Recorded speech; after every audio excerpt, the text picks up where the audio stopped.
Okay guys, there is a GI bug going around right now, so we're going to talk about what to do and what to expect and all that stuff. So my name is Dr. Lauren Hughes. I'm a board certified pediatrician. So this GI bug that I'm currently seeing circulate is about a 12 to 24 hours of vomiting followed by diarrhea. Some kids are getting a fever with it, some are not.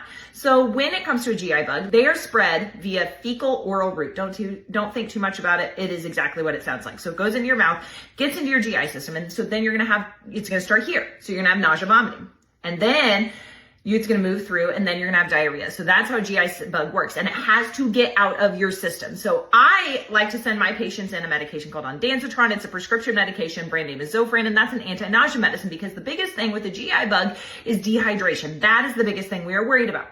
Because if you are expelling fluids out your attic and basement, not good, okay? You got to keep the fluids on the inside. So what I usually do is I send in that anti-nausea medicine, and that usually keeps the nausea at bay long enough that they can ingest some small frequent sips. So here's the thing: if you have a GI bug, do not chug anything. Do not chug anything. Small frequent sips. I'm talking like 10 to 15 milliliters, a third to a half of an ounce.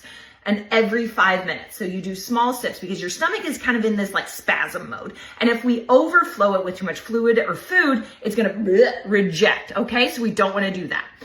Small sips. Everything with fluid counts. So pouches count, popsicles count, drinks count, Sprite, smoothies, whatever. And this is all bets are off. You can do whatever fluid it takes to get them in. Food. We used to recommend the brat diet. No longer recommend that because that just restricts kids even more. And so they can eat whatever they want as long as it is in small, frequent quantities.